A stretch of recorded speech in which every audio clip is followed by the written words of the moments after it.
Good morning. It's Friday, 2nd of February. About 7:15 in the morning.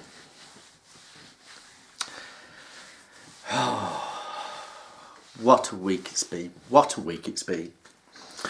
If you remember, on my last video, just over a week ago, and it is about 4 hours over a week, 3 hours over a week ago, I talked about not sleeping.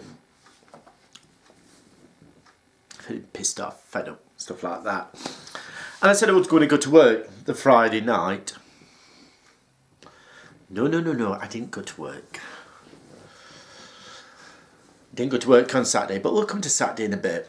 Friday night. Well, Friday tea time, it was just getting dark. I hadn't slept again at all Friday. And I was laid on the settee.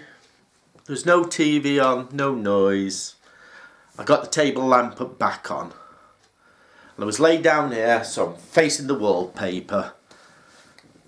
And I started hallucinating. My wallpaper, that side, is like flowers. And these flowers were beginning to grow out the wallpaper. And I thought, oh, okay, right, not exactly what you want to see. Took me ages to get my vision back. Went through, got hands of water over my face, came in, went back, took ages, and I must admit I did get a bit upset about it. And I rang into work, said there's no way I can come in. I haven't been sleeping, dead tired, no way. So that was it. Friday night, didn't sleep again. And I was so concerned, I rang up, made an appointment with the doctor for Saturday morning, managed to get in. Thank you, I got in. Wonderful lady doctor I saw. Come in, you know, what's gone off? So I explained I haven't been sleeping. You know, in sort of 120 hours, I'd had about 15 hours at the most sleep. And she went, oh, not good. What's gone off? So I explained there's been an incident at work that's left me feeling down and fed up. Right, okay. So how do you feel? So I talked about these phases I go through. I've talked about them before. Melancholy. Now I said to her, I do know that melancholy is now not a recognised thing. It's now depression. I says, but I don't associate myself with depression. And she says, why? So, and I'll explain it to you.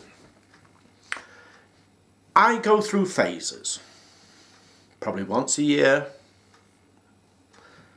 probably once every other year. It's now getting more. It takes me 4, 5, 6 weeks to get over it, yeah, but eventually I get over it. I'm happy, jolly, and stuff like this. To me, depression is a permanent thing. And she looked at me and said, well, no. I said, this is how I rationalise it in my brain. I says, depression to me, ooh, the hair, is a permanent thing. Well, I go through phases. That's why I like to distinguish myself. It's melancholy. She says, I can see the point you're trying to make. Then the subject came up, have I ever felt suicidal? Now, I will tell you now, I have never, ever felt suicidal. And I said, that's another thing that I associate with depression. I says, yeah, I know it's mainly manic depressives that feel like that. I says, but I'm never, I says, it's one of these things with depression, I associate with depression. And that's why I like to steer my terminology to melancholy. Very rare people with melancholy feel suicidal. So she said, fair enough. She says, but how you're reacting is not good. It says, now there's two options we can do. We can do the quick fix, in which case I'll give you sleeping tablets, you sleep.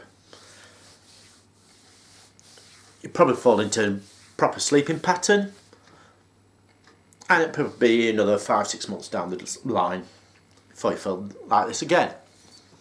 Or we can go and try a permanent solution. And I went, I think it's about time. I think it's about time. So she says, right, what I'm going to do is give you some tablets. And they're called mirtazapine, an antidepressant. Now it's called an atypical antidepressant. I don't know what the difference is between atypical and a non-typical and a typical, but it's classed as an atypical antidepressant. 30 milligrams.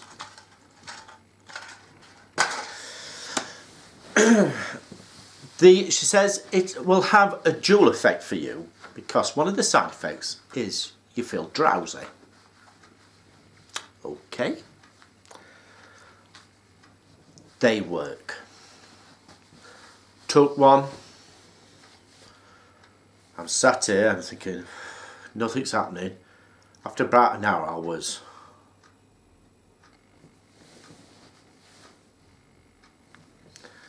When I went to bed, I slept 13 hours. 13 hours straight. Didn't wake up. The usual thing was you get older, you start waking up and wanting to go to the toilet, or nothing like that. Slept right through.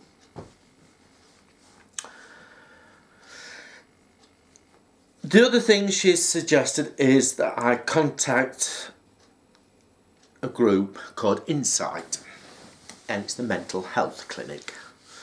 Straight away I'm thinking, oh, I've got to go and see a psychiatrist.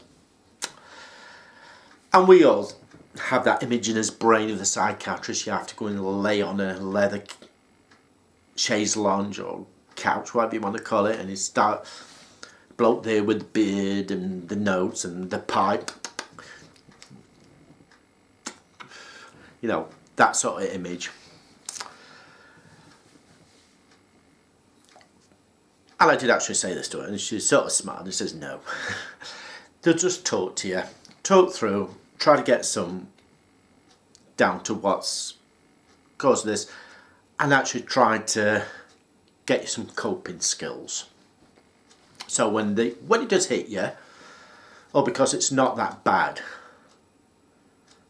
you're able to cope and probably come out of it a lot quicker than you are doing at the moment.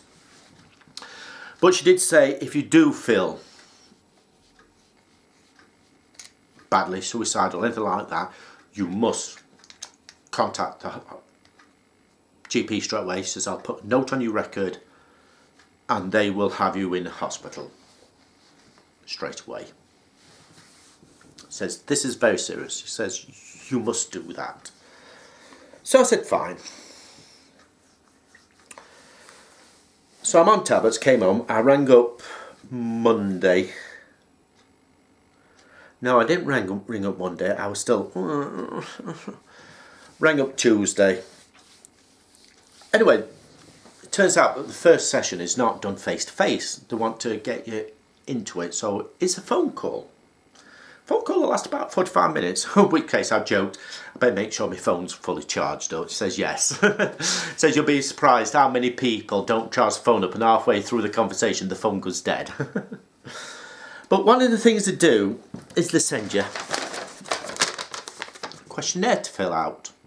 Now I don't know if I'm supposed to return this, but what I might do is fill it in, email it back to them and say I don't know if I'm supposed to fill this in. And it's basically set over the last 2 weeks, how you felt over the last 2 weeks. And they ask you a question and you give an answer, either not at all, several days, more than half the days, or nearly every day.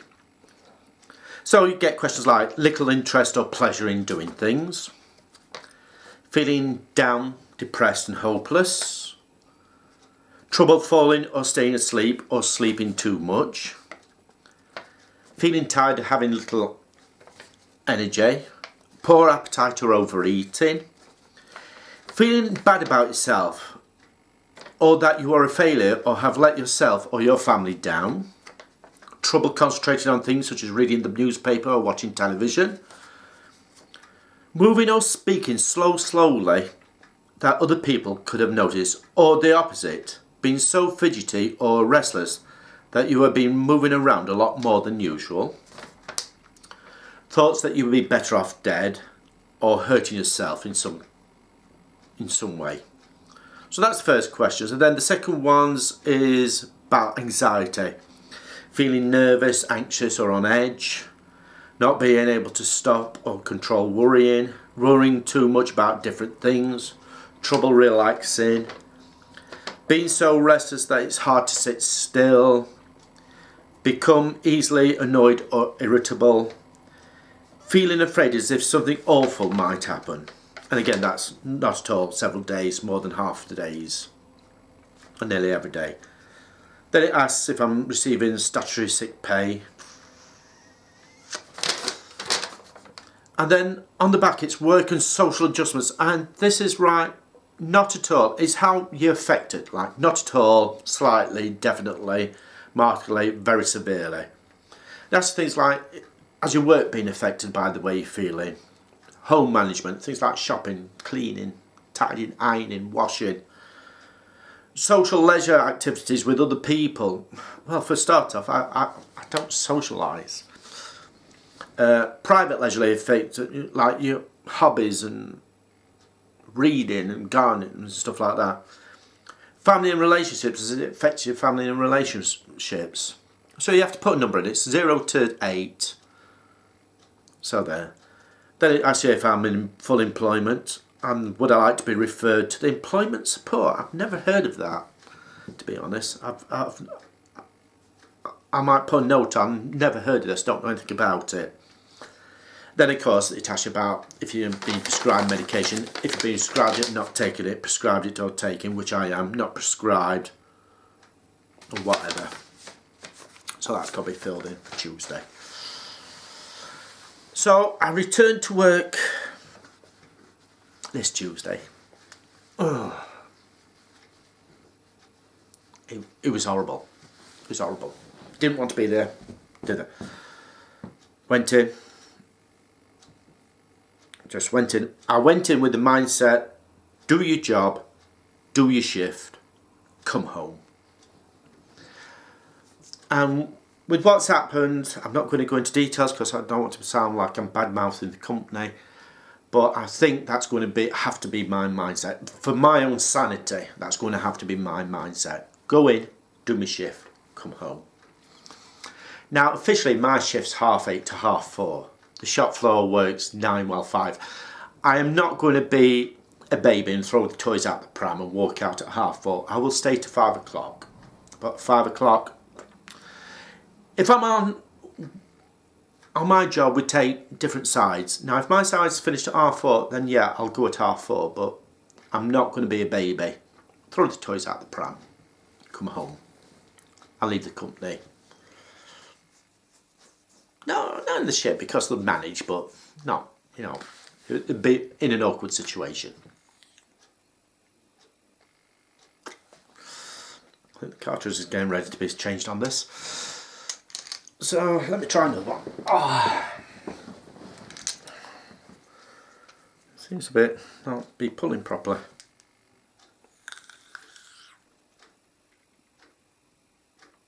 I think the heating element's gone. But, so like I said, it's not going to be better. Now, last night I did talk to my shift manager. He did actually take me aside and said, let's have a chat, So I explained to him what had gone off, and he says, yeah, by the sounds of it, you've had a rough deal. Talked to him about how I feel. He says, well, you've really got to talk to the departmental manager. I says, I don't particularly want to speak to him about what's gone off. I don't particularly want to speak to him. He says, I think you've got to talk to him. Explain to the situation how you feel, how you want to proceed in the job. The only proviso I put on it is if I do that, I want my shift manager there with me. I don't want to be in the room on my own. And he said, fine, no problem. I says, if he insists on seeing me on my own, I don't want to see him.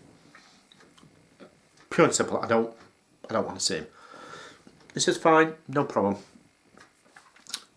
So he's talking about me emailing. I says, I don't know what to put in it. He says, well, I'll email him. I say, you've got to come in, have a chat with Tony. It's really been bad for him. The decision made by the company. You need to come in and have a chat with him. So, I'm not looking forward to that. Not looking forward to that. Don't know if he'll be in tonight or next week or whatever. But besides that, I mean, in myself, I do feel a bit better. I think these tablets take about a week to fortnight. I think I feel better for the simple fact I've slept. And I have slept. Sometimes I've been sleeping 10 hours. So the tablets are working. But it's just a matter now, once I've talked to these people, this insight group, taking it from there and see where we go on and see what can be sorted. I don't know if they'll want to see me further on down the line, face to face, or in a group session, or whatever. It's just a matter of just taking it one step at a time, basically. So besides that, no, it's gone off. No, nothing's gone off. I'm just trying to keep moving along. So with that, I thought I'd just give you a quick update, let you know how things are going. So some good news, some bad news, some indifferent news, and some waiting for news.